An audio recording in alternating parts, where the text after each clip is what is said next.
Hello friends, good morning everyone. Welcome back to my channel. আমি নিজে জানো তো অনেক দিন ধরে অপেক্ষা করে আছি কবে এই ব্লগটা পোস্ট করব।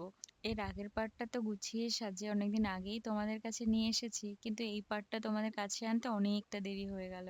তোমরা তো জানোই এটা আমাদের বাড়ির সেই মহোৎসবের ব্লগ, আর যার জন্য আমরা প্রতি বছর অপেক্ষা করে থাকি অধীরভাবে। তোমরা তো জানোই যে প্রতি বছরই এই দিনটা আসে, তবে এবছর এই দিনটা একটু আমার কাছে বেশি স্পেশাল। তার একটাই কারণ, বিয়ের পর এবছর আমার বাড়ির এই অনুষ্ঠানে আমি প্রথম অংশ নেব।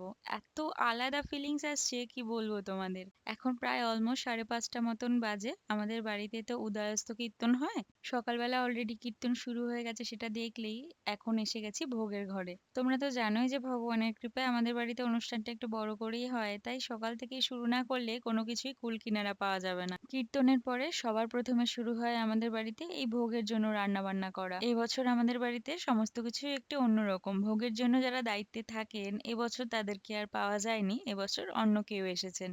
তবে এই কাজে যিনি এসেছেন, বলা ভালো যিনি এই কাজের দায়ভার তুলে নিয়েছেন তিনি আরো বেশি দক্ষ আর নিপুণা। সকালবেলা মা পিসি দুজনেই স্নান সেরে চলে এসেছে, এখন অগ্নিদেবকে আহ্বান জানিয়ে তারপরে ভোগের রান্না শুরু হবে। এবছর জন্য তো আমাদের আর ভোগের জন্য এই কাটাকাটিটা রাত জেগে করতে হয়নি, আমরা লোক রেখে দিয়েছিলাম, নচেত না এত সকালবেলা না ঘুম থেকে ওঠা যায় না। আর আজকের দিনটা সারাদিন এত ধকল হয়, ওই রাত অব্দি তরকারি কেটে সকালবেলা ঘুম থেকে ওঠাটা একটু চাপের হয়ে যায়। পিসির পাশে যেই মানুষটিকে দেখছেন সেই মানুষটি এবার এই গুরুভার নিয়েছেন নিজের কাঁধে তুলে। খুব ভালো একটা মানুষ আর অসম্ভব সুন্দর দেখতে। এই উনুন ধরে গেল, এবার ওনারা আধা জল খেয়ে লেগে পড়বেন। আসলে সময়ের মধ্যে ভোগ অর্পণ করতে হয় তো। তবে জানো তো, শুধু যে কাঠেই রান্না হয় আমাদের বাড়িতে তেমন কিন্তু নয়, গ্যাসের ব্যবস্থাও আছে। দুটো কাঠের উনুন, দুটো গ্যাসের উনুন, একসাথে 4টে উনুন চালাতে হয়। আসলে প্রচুর লোকের আয়োজন থাকে, ভোগের একটা নির্দিষ্ট সময়সীমা থাকে, আর আমরা চাই ভগবানের কৃপায় সকলের মুখে একটু প্রসাদ তুলে দিতে। তাই এমন ভাবে সমস্ত কিছুর আয়োজন করে না নামলে আমরা কুলিয়ে উঠতে পারবো না। আসলে এই অনুষ্ঠানে না 3 ভাই, বলা যেতে পারে বাবা, 2 কাকা, এদের 3জনের ওপর আলাদা আলাদা দায়িত্ব থাকে, মানে 3জন আলাদা আলাদা ভাবে দায়িত্ব পালন করেন। ঠিক যেমন এই রান্না বান্নার লোক ঠিক করা, কীর্তনের লোক ঠিক করা, প্যান্ডেল কেমন হবে, ফুলের কাজ কেমন হবে, কোন কোন মানুষের কাছ থেকে ফ্রেশ সবজিটা আসবে, এই সমস্ত দায়িত্ব ঠিক যেমন আমার কাকার ঘাড়ে থাকে। ওই দিক থেকে চলে আসলাম, কারণ ওইদিকে এখন খুব চাপ, ওখানে এখন কাউকে ডিস্টার্ব করা যাবে না। এদিকে ঠাকুর মন্দিরের সামনে আসলাম, এখন আমাদের বাল্যভোগ হবে। কাল ঠাকুর মশাই বলে গেছেন 7টা নাগাদ আসবেন, তাই এখন বাল্যভোগের জন্য আয়োজন চলছে। দিদিন ওইদিকে মাখছে লুচির জন্য ময়দা, আর ছোট মা এখানে সুজি তৈরি করে নিচ্ছে। আর ওই ভেতরের সমস্ত কাজকর্মে তো পিসি আছেই। আসলে আমার পিসি না এই পুজোর কাজকর্ম, নিয়ম কানুন এইসবে খুব দক্ষ, খুব পারদর্শী বলা ভালো। উনি আমার মেজ পিসি। যদি এই পুজোর কাজে কেউ সব থেকে বেশি দায়িত্ব নিয়ে এই ঠাকুরঘর সামলাতে পারে মাম্মার পরে, সেটা হলো আমার এই পিসি। এবছর তো ঠান্ডাটাও একদম জাঁকিয়ে পড়েছে, তাই সকলেরই একটু কষ্ট হচ্ছে বটে এত সকাল সকাল সবকিছু সারতে। আমাদের এখানে ঠান্ডার রেশটা যে কি সেটা তো আর নতুন করে তোমাদের বলারই কিছু নেই। শুধু আজকের দিনটা একটু অসুবিধা হয় না, কারণ চারিদিকটা প্যান্ডেলে মোড়া থাকে আর সবাই কাজে এতটাই ব্যস্ত থাকে, ওই ঠান্ডার কথা চিন্তা করার মতন সময় বা সুযোগ কোনোটাই কারোর কাছে থাকে না। এই যে কীর্তনের দলটাকে দেখছেন, এটাও কিন্তু মেজো কাকাই ঠিক করেছে। ওই যে হেঁটে চলে গেল, উনি হলেন আমার মেজো কাকা। জানি সবার সাথে তোমাদের পরিচয় আছে, তাও আরেকবার করে পরিচয় করে দিলাম। যেহেতু আমাদের বাড়ি 5টা থেকে 5:30টার মধ্যে কীর্তন শুরু করতে হয়, তাই সকালবেলা যেই দলটা কীর্তন শুরু করেন তিনি আগের দিন আমাদের বাড়িতে থাকেন। তবে এবার আর সেটা করতে হয়নি, ওনারা সকাল সকালই আমাদের বাড়িতে এসেছেন। সারাদিনের সমস্ত কিছু শুভ কামনা নিয়ে এই যে বাদ্যযন্ত্রগুলো আছে এদের বরণ করে নিতে হয়, আর এই বাদ্যযন্ত্রের দায়িত্বে যারা আছেন তাদেরকেও বরণ করে নিতে হয়। চলো এবার নিয়ে আসলাম তরকারি কাটার দিকে। তোমরা তো জানোই আমাদের তরকারি কাটার জন্য আলাদা করে কোনো লোক রাখা হয় না। কাকা যেহেতু পুরো নিমন্ত্রণ পর্বটা সারে, তখনই কাকা সবাইকে বলে আসে। আসলে না, পুজোর কাজের জন্য কাউকে তেমন একটা বলতে হয় না, সবাই নিজের আগ্রহে নিজের গর্জেই চলে আসে। এই যে পাড়ার কাকিমাদের দেখছো, ওরা সকাল সকাল নিজের কাজ করে স্নান সেরে ঠিক চলে এসেছে। এনারা যে তরকারিটা কাটছেন সেটা বারোয়ারি খিচুড়ি তরকারি সেসবের জন্য। আর ওইদিকে ঘর থেকে সমস্ত চাল, ডাল, তেল, মসলা সমস্ত কিছু চলে এসেছে। যারা আমাদের রান্নার দায়িত্বে আছেন তারাও চলে এসেছেন। বিশ্বাস করো আজকের দিনটা তাদের কাছেও যেন একটা অন্যরকম দিন। পুরো নিজের বাড়ির অনুষ্ঠানের মতন মন প্রাণ ঢেলে কাজ করে সবাই। এবার সবথেকে ইম্পোর্টেন্ট কাজটা করা হবে, সেটা হচ্ছে আমাদের এই জাম্বো সাইজ কড়াইটা ঠিকঠাক ভাবে বসাতে হবে। তোমরা তো জানোই আমাদের এই জাম্বো সাইজ কড়াইটা যবে থেকে এসেছে এর ওপর ভর করেই আমাদের পুরো অনুষ্ঠানটা দাঁড়িয়ে আছে। আগে তো ছোট ছোট কড়াইগুলোতে হতো, কিন্তু এটা আসার পর থেকে আমাদের যে কি সুবিধা হয়েছে কি বলবো তোমাদের। আসলে এটা না বসাতে একটু সমস্যা, ধরাতে একটু সমস্যা। যদি ঠিকঠাক ভাবে একে পরিচর্যা করা যায় তাহলে সারাদিন যা সার্ভিস দিয়ে দেয় আর কিছুর দরকার পড়ে না। এদিকে উনুন বসে গেছে, এবার অগ্নিদেবকে আহ্বান জানিয়ে এদিকের খিচুড়ি রান্নাও শুরু হবে। ওই যে মানুষগুলোকে দেখছেন ওই মানুষগুলোই কিন্তু এই পুরো গুরু দায়িত্বটা পালন করে। আরো কয়েকজন আছেন, সবাইকে সামনে পাচ্ছি না। বহু বছর ধরে ওনারা আমাদের বাড়ির সাথে যুক্ত, বলা ভালো এই অনুষ্ঠানের সাথে যুক্ত। এত আন্তরিকতার সাথে সমস্ত কিছু সামলায়, আমাদের না কোনো চিন্তা ভাবনা করতে হয় না। ৫টা মতন উনুন বসে, আর এখানে না কোনো গ্যাসের ব্যবস্থা থাকে না। এখানে ঘুঁটে, কয়লা সেটা দিয়েই রান্না করা হয়। আর ওই যে বড় কড়াইটা দেখছো ওখানে কাঠ আর পাটকাঠি ছাড়া কোনো উপায় নেই। মোটা মোটা কাঠ আগের থেকে ব্যবস্থা করে রাখা হয়। খিচুড়ির দায়িত্বটা তো ওই কড়াই নিয়ে নেয়। এখানে পায়েস, চাটনি, তরকারি আর দুপুরে তো আমাদের সিদ্ধ চালের ভাত হয় না, আতপ চালের ভাত আর সিদ্ধ ডাল এগুলোই হয়। এই বরণ পর্ব শুরু, একটা একটা করে উনুন ধরানো শুরু হয়ে গেছে, কারণ এই উনুনগুলো ধরতে তো একটু সময় লাগবে। আজকের দিনে ভগবানের কাছে এইটুকুনি চাওয়া, তুমি নিজে যেহেতু এতটা ক্ষমতা এতটা সাহস দিয়েছো এই আয়োজনটা, এই গুরু দায়িত্বটা নেওয়ার, তোমারই দায়িত্ব সমস্ত কিছু যেন সুষ্ঠুভাবে সম্পন্ন হয়। জানো তো যবে থেকে আমি ব্লগ করা শুরু করেছি তবে থেকে তো সমস্ত কিছু আমি তোমাদের সাথে শেয়ার করি। বলা ভালো আমি সমস্ত স্মৃতিকে ক্যামেরাবন্দি করে রাখার চেষ্টা করি। জানো তো এটা আলাদা প্রাপ্তি আমার কাছে। প্রতি বছরের এই অদ্ভুত মুহূর্তগুলো আমার কাছে চরম সাক্ষী হিসাবে থেকে যায় স্মৃতির পাতায়, যাকে যখন ইচ্ছা হয় উল্টে পাল্টে একটু দেখতে পারি। ৫টা উনানে ধরে গেছে, কি অপূর্ব লাগছে দেখতে শুধু দেখো। আজকের দিনের এই বাড়ির প্রত্যেকটা মুহূর্ত স্মৃতির পাতায় বাঁধিয়ে রাখার মতো। বিশ্বাস করো এই আসলাম ঘরে, তোমরা তো জানোই যে প্রত্যেকের নামে আমাদের বাড়িতে তুলসী পাতা অর্পণ করা হয়, তবে আজকে এই মুহূর্তটা আমার জন্য খুব কষ্টকর। আমার পরিবারের তো প্রত্যেকটা নাম লেখা থাকে, আজ এই পরিবারের নাম থেকে কেটে আমি একটা অন্য পরিবারে জুড়বো। আমার গোত্রটা চেঞ্জ হয়ে গেল, আমার নামটা যাদের সাথে প্রত্যেক বছর জ্বলজ্বল করতো আজ সেখান থেকে কেটে অন্য একটা জায়গায় জুড়লো।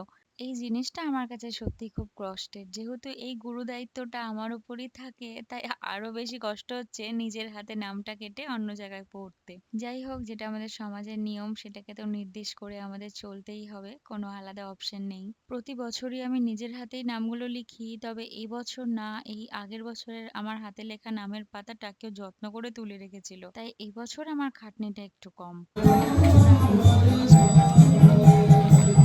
ঘন্টা কাজ করা চলেছে। আমাদের সকালের বাল্যভোগটা তো হবে আজকে, সেই বাল্যভোগের প্রসাদটা একদম সকাল থেকে রেডি করে দেওয়া হবে। আর এখানে তো সকাল থেকে কাজ করছি, নিজেদের চায়ের ব্যবস্থা, টিফিনের ব্যবস্থা করা, সেটাই একদম সকাল থেকে বের করে দেওয়া। বিশ্বাস করো এই বাল্যভোগটা খেয়ে শ্রাবণী ভাত মানে আমাদের কাছে সত্যি এই অনুষ্ঠানটা একটা আলাদাই স্মৃতি হয়ে আছে। এই প্রত্যেকটা মানুষকে দেখছো, এই প্রত্যেকটা মানুষের ভরসা সাহসের জন্য এই প্রত্যেক বছর এই অনুষ্ঠানটা করার জন্য আমরা আলাদা একটা সাহস পাই। এই কড়াইটা বসে গেছে আর আগুনও ধরে গেছে। এখন এখানে জল গরম করতে দেওয়া হবে, কারণ এখানকার তো একটা কষ আছে। জল গরম না করলে এই কড়াইয়ের কষটা না তোলা যাবে না। তবে এই কড়াই শুদ্ধ কিন্তু ঢেলে দেওয়া হয় না, কড়াই থেকে জল কেটে কেটে তোলা হয়, কারণ কারোর পক্ষে সম্ভব না এই কড়াই একবার বসিয়ে দেওয়ার পর সেটাকে আবার তুলে আবার সেট করা। এটা আজকের মতন বসে গেল, একবারে রাত্রে বন্ধ হবে। এই সমস্ত মানুষজনগুলো নিজেদের কাজ ছেড়ে এই অনুষ্ঠানটার জন্য একদম ঝাঁপিয়ে পড়ে। এদিকে সমস্ত সবজি কাটা কমপ্লিট হয়ে গেছে, কিছু ধোয়াধুয়িও পার্ট চলছে। অলরেডি এখানে ডাল বানানো কমপ্লিটও হয়ে গেছে। ওইদিকে দেখো ধোয়াধুয়ির পার্টটা একদম জোর কদমে চলছে। এবছর না আমাদের একটু সুবিধা হয়েছে, মোটরের কলটা না এইদিকে লাগিয়ে দেওয়া হয়েছে, তাই টেনে টেনে অত দূর নিয়ে যেতে হচ্ছে না।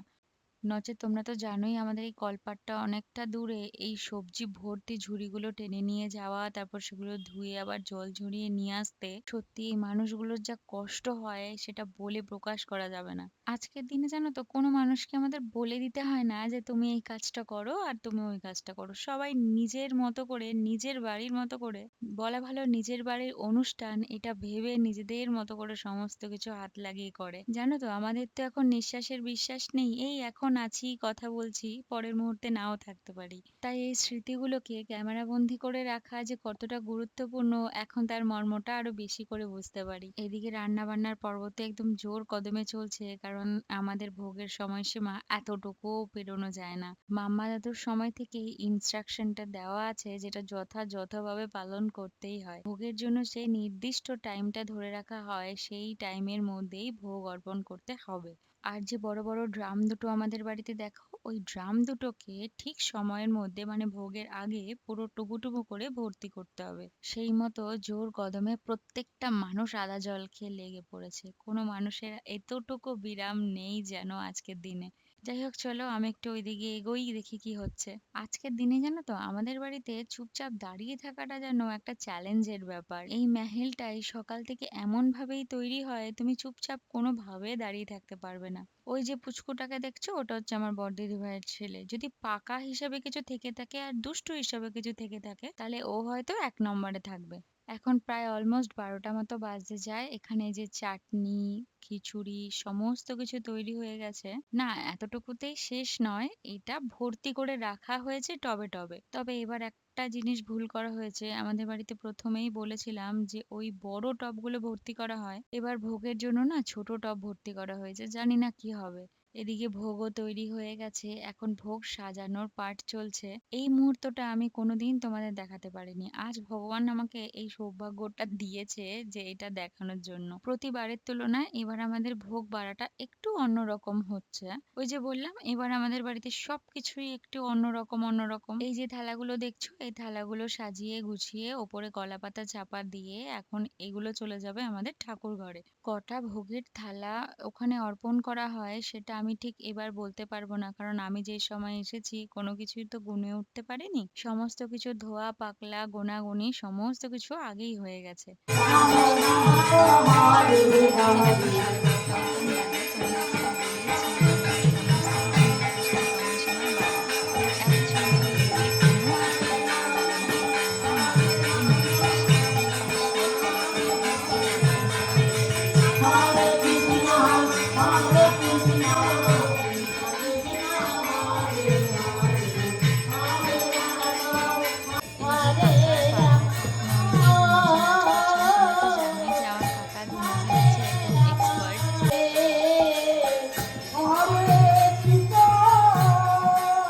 ব্যাস এটার জন্যই অপেক্ষায় ছিল। পুরো মাহেলটাই এখন আলাদা রূপ নিয়ে নিয়েছে। এই সময়টা জানো তো কোনো মানুষ চুপচাপ দাঁড়িয়ে থাকতে পারে না, কোনো মানুষ সেও পারে না। প্রত্যেকটা মানুষের মধ্যে কেমন যে একটা আলাদা অনুভূতি কাজ করে, এই সময়টা এই জায়গাটায় না থাকলে সত্যি বিশ্বাস করা যাবে না। তোমরা তো জানোই আমাদের বাড়িতে যে কীর্তনের দলগুলোকে আনা হয় তারা কিন্তু এই ভোগ আরতি করেন না। ভোগ আরতির জন্য আমাদের এখানে গুরুদেবের যে মন্দির আছে সেখান থেকে লোক নিয়ে আসা হয়। মানে ওনাদের আগে থেকে বলে আসতে হয়, ওনারাই চলে আসেন।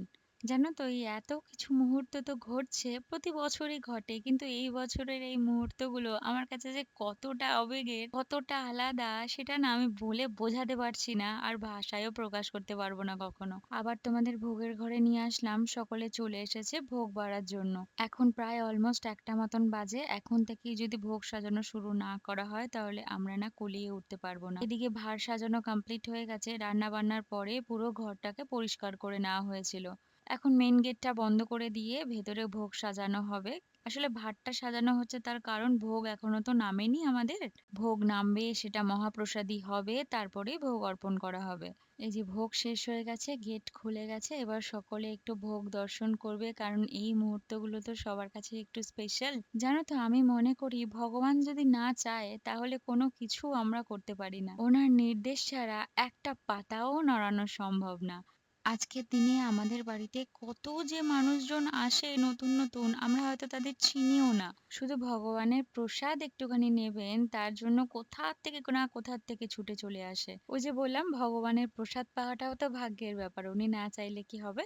দুটো থালা নির্দিষ্ট করে রাখা হয়, একটা থালা প্রসাদ হিসাবে চলে যায় অন্য জায়গায়, আর আরেকটা থালা মহাপ্রসাদ হিসাবে আমাদের যে খিচুড়ি তরকারি সমস্ত কিছু হয় সে তার মধ্যে ছড়িয়ে দেওয়া হয়।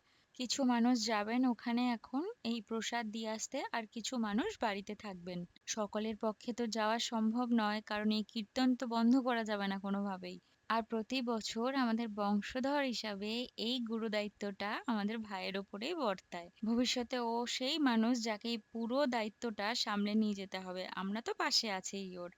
তোমরা হয়তো আমার আগের বছরের ব্লগটাতে দেখবে যে এই যে ড্রামগুলো পুরো ভর্তি ভর্তি থাকে, এই বছর বাবা কাকাদের মধ্যে যে কি মাথায় ভূত চাপলো, অন্য একটা নিয়ম তৈরি করেছে। যেহেতু ভোগ হয়ে যাওয়ার পর না এখানে লাইন পড়ে যায় যে ভার নেওয়ার জন্য, আর ভোগগুলো বাড়তে দেরি হয়ে যায়, তাই এবছর বাবা কাকার এই অদ্ভুত নিয়মটা করেছে। আর পিসি তো এখানে এসে ড্রাম ভর্তি না দেখে বাজেভাবে বাবার কাকাদের বকা দিয়েছে, কারণ দাদু মাম্মার সময় থেকেই একটা অন্যরকম নিয়ম আমাদের বাড়িতে চলছে। এই বছর এই নিয়মটা বাবা কাকারা একটু সবকিছু সুবিধার্থেই ব্রেক করেছে, কিন্তু পিসি এসে তো মারাত্মক বাজেভাবে বকা দিয়েছে।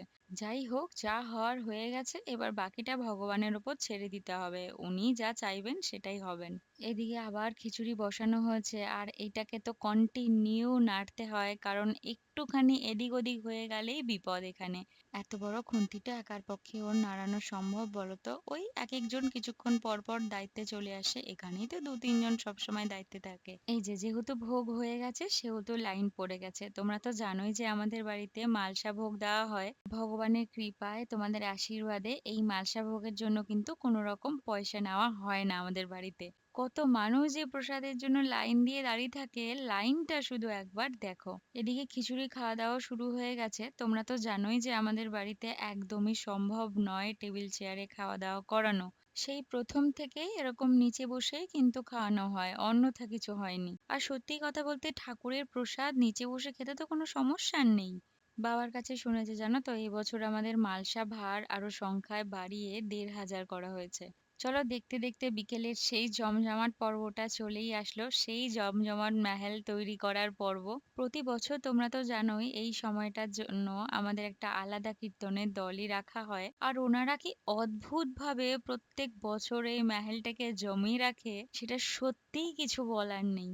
এই সময়গুলোতে মনে হয় স্বয়ং ভগবান মনে হয় নিজে আমাদের বাড়িতে বিরাজমান। ভগবানের আশীর্বাদ, দাদু মাম্মার আশীর্বাদ সমস্ত কিছু ছাড়া এত কিছু করা সত্যিই সম্ভব হতো না। ভগবান নিজেই আমাদের দিয়ে হয়তো এত কিছু করিয়ে নেন। আর স্বয়ং আমার দাদু মাম্মা তো এখানে বিরাজমান আছেই অবশ্যই, নচেত এটা তো কোনোভাবেই সম্ভব হতো না। প্রত্যেক বছর ওনারা হয়তো সশরীরে এখানে নেই, কিন্তু ওনারা দূর থেকে সমস্ত দায়িত্ব কিন্তু পালন করে চলেছেন দু চোখ দিয়ে। সন্ধ্যার যে মিলন কীর্তন শুরু হয়ে গেছে, ঠিক সন্ধ্যে 6:30টার মধ্যেই আমাদের এই মিলন অনুষ্ঠানটা শেষ করতে হয়। তোমরা তো জানোই আমাদের উদয়াস্ত কীর্তন হয়, তাই 6:30টার মধ্যেই এটা শেষ করতে হয়। প্রত্যেকটা মানুষের মধ্যে যে কোথার থেকে একটা অদ্ভুত এনার্জি চলে আসে সেটা ভাবনারও বাইরে। সারা বছর হয়তো আমি এতটাও নাচ করি না, আজকের দিনে যতটা করে ফেলি। বিশ্বাস করো, চুপচাপ দাঁড়িয়ে থাকা এই মেহেলে একদম অসম্ভব, একদম। যেই মানুষ এখানে না থাকবে সেই মানুষ বুঝতেই পারবে না এই জায়গাটা কি তৈরি হয়ে যায় এই মুহূর্তে। চলো, মেন পার্টটা শুরু হয়ে গেছে। গুরুদেবকে বরণ করে আজকের অনুষ্ঠান কিন্তু শেষ করা হয়। পিসির হাত দিয়ে সেই শুভকর্মে শুরু হলো। আমার পিসি না এত সুন্দর করে কুলো নিয়ে নাচতে পারে, কি বলবো তোমাদের, অসম্ভব তার সেই ক্ষমতা। এই মানুষটার কিন্তু পায়ে অসম্ভব ব্যথা, কিন্তু এই কুলো হাতে পড়লে যে কোথায় চলে যায় নিজেও হয়তো জানে না। আসলে কিছু করার নেই, মেহেলটাই এমন তৈরি হয়ে যায় যে কিছু করতে হয় না।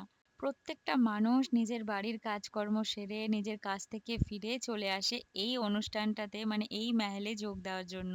এবার সেই কষ্টের সময় যখন নিজের চোখের জলটাকে আর সত্যিই আটকে রাখা যায় না। এই মানুষ দুটো হয়তো আমাদের কাছে নেই, কিন্তু এই মানুষ দুটোর গুরুত্বটা যে আমাদের জীবনে কতটা সেটা এই অনুষ্ঠানটা আসলে আমাদের আরো বেশি বারবার মনে পড়ে যায়। শুধু একটাই কথা দাদু মাম্মা, তোমরা সব সময় এইভাবেই তোমাদের বাড়ির প্রত্যেকটা মানুষকে রক্ষা করে যেও। তোমার বাড়ির প্রত্যেকটা মানুষের ওপরে এখনো যেভাবে ছাতা হয়ে আছো সেইভাবে সারা জীবন থেকো। তোমাদের সংসার তোমাদের হাতে ছিল, আছে আর সারা জীবন থাকবে। আজকের দিনে তুমি তো জানোই আমাদের বাড়ির প্রত্যেকটা মেম্বার Hare Krishna, যারা Hare আছে Krishna, তারা Krishna Krishna, সবাই Hare Hare, Hare Rama, আসলে Hare Rama, আমাদের Rama পিসিকে দিয়ে বরণ শুরু হয় আর Hare তারপরে মা, ছোট Krishna, মা, মেজো মা সবাই মিলে বরণ করে নেয়। Hare এই Krishna, মুহূর্তগুলো না আমাদের কাছে খুব প্রাইসলেস, জানো তো? আজকের দিনটা আমরা কোনো Krishna দিন Krishna, টাকা পয়সা দিয়ে বিচার করতে Hare পারবো না। Hare, আবেগ আর অনুভূতি বলে যদি কিছু থেকে থাকে Hare আজকের Rama, দিনটার জন্য আমাদের Hare জীবনে Rama, ভরে ভরে সেটা আছে।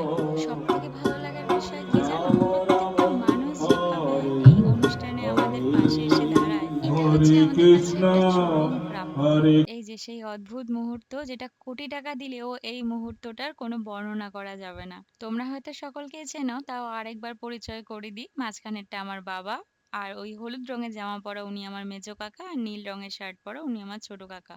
এইভাবেই ভগবান যেন তোমাদের প্রত্যেকটা মুহূর্ত, প্রত্যেকটা সেকেন্ড, প্রত্যেকটা ঘন্টা, প্রত্যেকটা মিনিট জুড়ে রাখে। এটাই ভগবানের কাছে তোমাদের জন্য কাম্য। জানো তো জীবনে অনেক কিছু আসে যাবে, কিন্তু এই মুহূর্তগুলোর আলাদা কোনো পরিপূরক আমরা কোনোদিনও খুঁজে পাবো না। Hare, ওই যে তোমাদের বলছিলাম না কেন এই বছরটা আমার কাছে এত স্পেশাল, এই বিগত 28 বছরে প্রথমবার আমার হাতে। প্রতি বছর মা, কাকিমা, পিসি, দিদি সবাইকে দেখতাম, কিন্তু এবছর যখন হাতে কুলোটা নিলাম না, সত্যি বিশ্বাস করো, এর যে কি ভাষা এটা বর্ণনা করতে পারবো না। কি অদ্ভুত যে লাগছিল কুলোটা হাতে নিয়ে যখন আমি গুরুদেবকে বরণ করছিলাম। মনে হচ্ছিল জীবনে ভগবান মনে হয় অনেকটা বড় সুযোগ আমাকে দিল ওনার এইটুকুনি সেবা করার। বিশ্বাস করো আজকের এই মুহূর্তটা আমার জীবনের একটা প্রেশিয়াস মুভমেন্ট।